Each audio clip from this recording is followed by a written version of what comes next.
नमस्कार बंधुगण बंधु माने सर्वप्रथमे आपण मानकु इंग्राजी नववर्ष 2025 उपलक्षे हार्दिक शुभेच्छा एवं शुभकामना। तेबे बंधु माने आजिर एही ज्योतिष कार्यक्रमटी मिथुन राशि व्यक्ति विशेष मानक पई बहुत गुरुत्वपूर्ण अटे, बहुत ही खास अटे।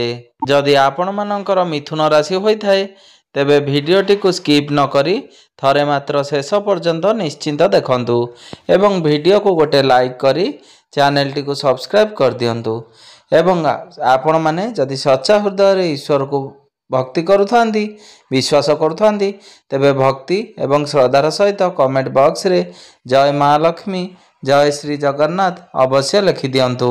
मिथुन राशि व्यक्ति विशेष मानकर जीवन एही मकर संक्रांति परठारु बदलिबाकू जाउअछि, कारण ग्रह नक्षत्र मानकर चलन रे गोटे बहुत बड़ परिवर्तन हेबा पई जाउअछि, जहा द्वारा एमानकर जीवन रे चालुथिबा समस्त दुख कष्टर एवं समस्यार अंत हेबा पई जाउअछि एवं पुणी थरे तांका जीवन रे खुशी फेरिबाकू जाउअछि। तेबे एही मकर संक्रांति परठारु बुध शुक्र एवं सूर्यंकर राशि परिवर्तन हेबाकू जाउअछि। एही बड़ बड़ ग्रह मानकर राशि परिवर्तन जोगु जहा द्वारा आपणकर किछि बड़ हेबा पई जाउअछि, आपणकर जीवन रे चालुथिबा समस्त दुख कष्टर अंत हेबा पई जाउअछि। एही मकर संक्रांति परठारु आपणकर जीवन रे पुनर्बार खुशी फेरिबा पई जाउअछि। तेबे बंधु माने आसंतु जानिबा एही मकर संक्रांति परठारु आपणकर जीवन रे केउ सब बड़ परिवर्तन हेबार अछि।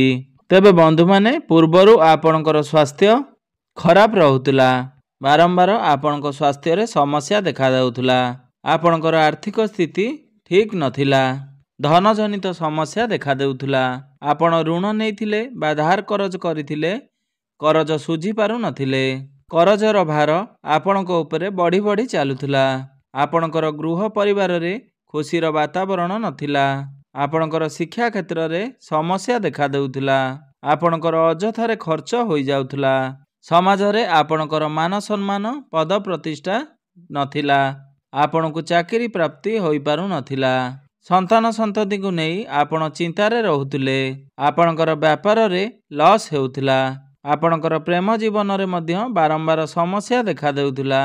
तेबे एही बळी जहा भी समस्या आपणकर जीवन रे चालुथला एबे माने एही मकर संक्रांति परे आपणक ताहा सबु दूर हेबा पई जाउअछि, आपणकर जीवन रे पुणी थरे खुशी फेरिबा पई जाउअछि। आपणकर जीवन रे ए मकर संक्रांति परठारु सूर्य उदय हेबा पई जाउअछि, शुक्रंकर राशि परिवर्तन हेबाकू जाउअछि। शुक्र जे कि धनर कारक ग्रह, शुक्र ग्रह को माता लक्ष्मींकर स्वरूप बोली माना जाए। शुक्र आपणकर अष्टम भाव रे विराजमान थिले एवं से सेठारे बहुत खराब स्थिति रे रहुतले, सेथिपई आपणकर जीवन रे धन जनित समस्या देखा जाउथला एवं धनर व्यय घटुथला, किंतु वर्तमान शुक्र आपणकर नवम भाव रे अर्थात आपणकर भाग्य भाव रे चलन करुछंती, से आपणकर त्रिकोण को गोचर करुछंती, तो एठारे शुक्रंकर स्थिति बहुत मजबूत अछि एवं एठारे शुक्र निजर मित्रंक सहित बा मित्रंक गृह रे विराजमान अछंती।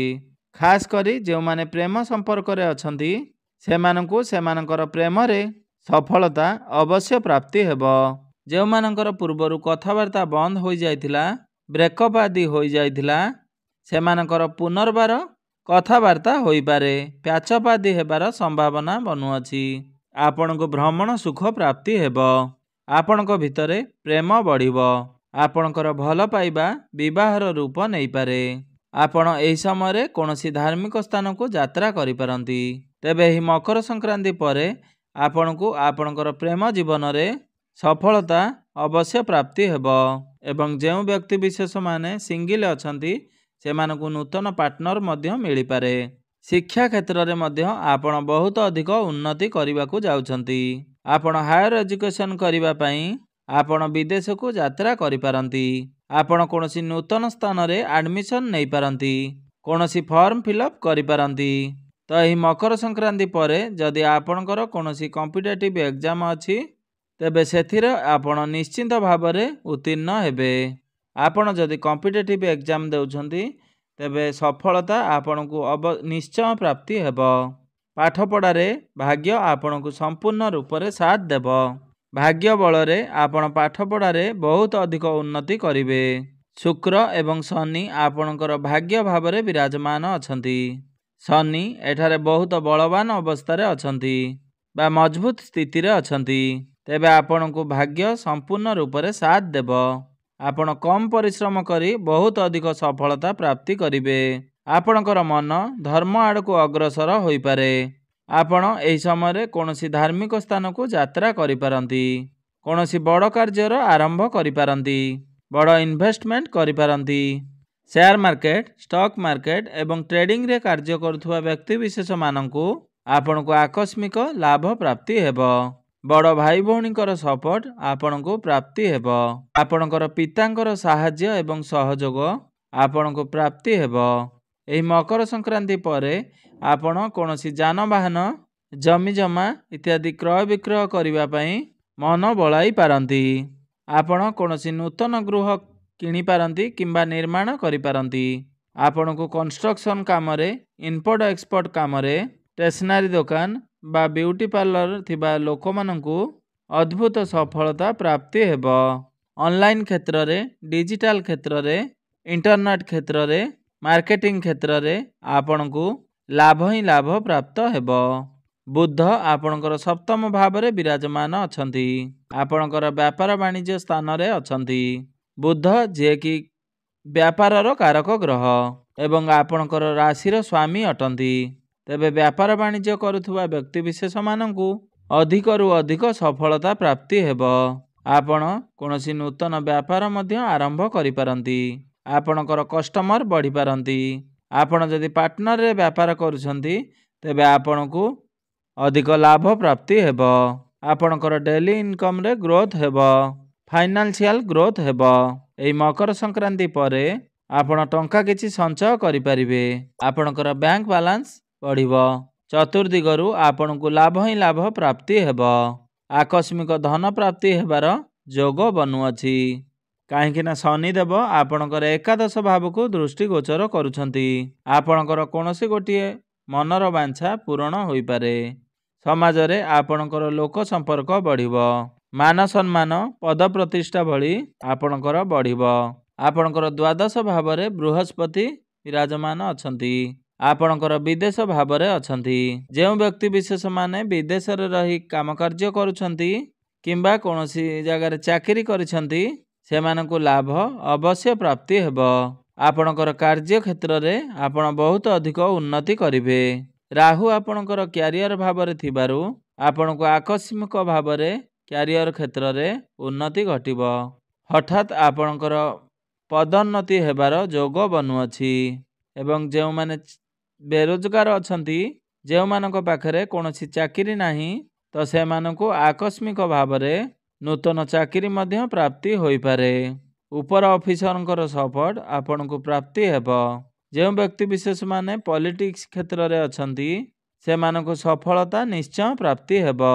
କିନ୍ତୁ ଆପଣ ଆପଣଙ୍କର କାର୍ଯ୍ୟକ୍ଷେତ୍ରରେ ଆପଣଙ୍କର ସହଯୋଗୀ ସହିତ କେବେ କଳି ଝଗଡ଼ା ବା ଯୁକ୍ତିତର୍କ ଭଳି କରନ୍ତୁ ନାହିଁ। ଆପଣ ନଚେତ୍ ସମସ୍ୟାରେ ପଡ଼ିପାରନ୍ତି। ସ୍ୱାସ୍ଥ୍ୟ ଦୃଷ୍ଟିରୁ ଦେଖିବାକୁ ଗଲେ ଏହି ମକର ସଂକ୍ରାନ୍ତି ପରର ସମୟ ଆପଣମାନଙ୍କ ପାଇଁ ବହୁତ ଉତ୍ତମ ରହିଅଛି। ଆପଣ ଏହି ସମୟରେ ନିଜକୁ ହେଲ୍ଦି ବୋଲି ମନେ କରିବେ। ପୂର୍ବରୁ ଯଦି ଆପଣଙ୍କର ସ୍ୱାସ୍ଥ୍ୟଜନିତ ସମସ୍ୟା ଲାଗି ରହୁଥିଲା ତେବେ ସେଥିରେ ଏହି ମକର ସଂକ୍ରାନ୍ତି ପରଠାରୁ ସୁଧାର ଆସିବ। ଆପଣଙ୍କର ସ୍ୱାସ୍ଥ୍ୟ ବହୁତ ହିଁ ଭଲ ରହିବ। ଆପଣ ଏ ସମୟରେ କୌଣସି ଗୁପ୍ତ ଜ୍ଞାନର ଅଧ୍ୟୟନ କରିପାରନ୍ତି। ଜ୍ୟୋତିଷ ବିଦ୍ୟାରେ ଆପଣଙ୍କର ମନ ଲାଗିବ। ଯେଉଁମାନେ ରିସର୍ଚ୍ଚ କ୍ଷେତ୍ରରେ ଅଛନ୍ତି ବା ସାଇଣ୍ଟିଷ୍ଟ ଅଛନ୍ତି ସେମାନଙ୍କୁ ସଫଳତା ପ୍ରାପ୍ତି ହେବ। ଆପଣ କୌଣସି ଛୋଟ ମୋଟ ଜାଗାକୁ ଯାତ୍ରା କରିପାରନ୍ତି। କିନ୍ତୁ ଆପଣ ଗାଡ଼ି ମଟର ଚଳାଚଳି କଲାବେଳେ ଆପଣ ଟିକେ ସତର୍କତା ଅବଲମ୍ବନ କରିବାର ଅଛି। ଆପଣଙ୍କର ବୈବାହିକ ଜୀବନ ସୁଖମୟ ବ୍ୟତୀତ ହେବ। ପରସ୍ପର ମଧ୍ୟରେ ତାଳମେଳ ଠିକ୍ ରହିବ। ଆପଣଙ୍କର ଲାଇଫ୍ ପାର୍ଟନରଙ୍କ କ୍ୟାରିୟରରେ ଗ୍ରୋଥ୍ ଆସିବ। ଆପଣ ଦୁଇଜଣ ମିଶି କୌଣସି ବଡ଼ ଡିସିସନ୍ ନେଇପାରନ୍ତି। ଯେଉଁମାନେ ସନ୍ତାନ ସନ୍ତତି ପାଇଁ ଚିନ୍ତାରେ ରହୁଥିଲେ ବା ସନ୍ତାନର କାମନା କରୁଥିଲେ, ତେବେ ଏହି ମକର ସଂକ୍ରାନ୍ତି ପରେ ସେହି ଦମ୍ପତିମାନଙ୍କୁ ସନ୍ତାନ ସୁଖ ପ୍ରାପ୍ତି ହୋଇପାରେ। ଆପଣଙ୍କୁ ପାରିବାରିକ ସୁଖ ପ୍ରାପ୍ତି ହେବ। ଆପଣଙ୍କର ପରିବାରରେ ହସ ଖୁସିର ମାହୋଲ ଦେଖିବା ପାଇଁ ମିଳିବ। ଧନ କମାଇବାର ନୂତନ ରାସ୍ତା ଆପଣଙ୍କ ପାଇଁ ଖୋଲିଯିବ। ପୂର୍ବରୁ ଯଦି ଆପଣ କରଜର ମାୟାଜାଲରେ ଫସି ଯାଇଥିଲେ ବା ଋଣକୁ ଶୁଝିବାରେ ଆପଣ ସକ୍ଷମ ହୋଇପାରୁନଥିଲେ, ତେବେ ଏହି ମକର ସଂକ୍ରାନ୍ତି ପରେ ଆପଣ ଋଣକୁ ଶୁଝିବାରେ ସକ୍ଷମ ହୋଇପାରିବେ। ପୂର୍ବରୁ ଯଦି କୋର୍ଟ କଚେରୀରେ ଚାଲୁଥାଏ ମାମଲା ଆପଣଙ୍କର ସପକ୍ଷରେ ଯିବ। ତେବେ ମୋଟାମୋଟି ଦେଖିବାକୁ ଗଲେ ଆପଣମାନେ ଏହି ମକର ସଂକ୍ରାନ୍ତି ପରେ ସମସ୍ତ କ୍ଷେତ୍ରରେ ଉନ୍ନତି କରିବାକୁ ଯାଉଛନ୍ତି। ତାହା ଶିକ୍ଷା କ୍ଷେତ୍ରରେ ହେଉ ବା ବୈବାହିକ ଜୀବନରେ ହେଉ, ବ୍ୟାପାର ବାଣିଜ୍ୟରେ ହେଉ ବା ଆପଣଙ୍କର କ୍ୟାରିୟର କ୍ଷେତ୍ରରେ ହେଉ, ଚାକିରି କ୍ଷେତ୍ରରେ ହେଉ ବା ଆପଣଙ୍କର ଶିକ୍ଷା କ୍ଷେତ୍ରରେ ହେଉ, ଆପଣ ସମସ୍ତ କ୍ଷେତ୍ରରେ ଆପଣ ଉନ୍ନତି କରିବାକୁ ଯାଉଛନ୍ତି। ତେବେ ବନ୍ଧୁମାନେ, କିଛି ସରଳ ସହଜ ଉପାୟ ବିଷୟରେ ଜାଣିବା, ଯାହାକୁ କରିବା ଦ୍ୱାରା ଆପଣଙ୍କର ଜୀବନରେ ଆସୁଥିବା ସମସ୍ତ ଅଶୁଭତ୍ୱ ଗୁଡ଼ିକ ଖଣ୍ଡନ ହୋଇ ଆପଣଙ୍କୁ ଶୁଭ ଫଳ ପ୍ରାପ୍ତି ହେବ। ସର୍ବପ୍ରଥମେ ପ୍ରଭୁ ଶ୍ରୀ ଗଣେଶଙ୍କର ପୂଜା ଆରାଧନା କରନ୍ତୁ ଏବଂ ବୁଦ୍ଧଙ୍କର ବୀଜ ମନ୍ତ୍ରର ଜପ ଅବଶ୍ୟ କରନ୍ତୁ। ଓଂ ବ୍ରାଂ ବ୍ରିଂ ବ୍ରୋଂ ସହ ବୁଦ୍ଧାୟ ନମଃ। ଏହି ମନ୍ତ୍ରଟିକୁ ଆପଣ 108 ଥର ପ୍ରତ୍ୟେକ ଦିନ ଜପ କରନ୍ତୁ। ଆପଣଙ୍କୁ ଶୁଭ ଫଳ ପ୍ରାପ୍ତି ହେବ।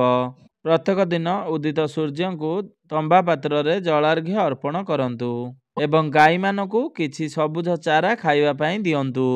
ଆପଣଙ୍କୁ ଶୁଭ ଫଳ ପ୍ରାପ୍ତି ହେବା ସହିତ ଆପଣଙ୍କର ଭାଗ୍ୟରେ ଉନ୍ନତି ଆସିବ। ତେବେ ବନ୍ଧୁମାନେ, ଆପଣଙ୍କର ଜୀବନ ମଙ୍ଗଳମୟ ହେଉ, ଏହା ହିଁ ଈଶ୍ୱରଙ୍କ ନିକଟରେ ମୋର ଏତିକି ପ୍ରାର୍ଥନା। ଧନ୍ୟବାଦ।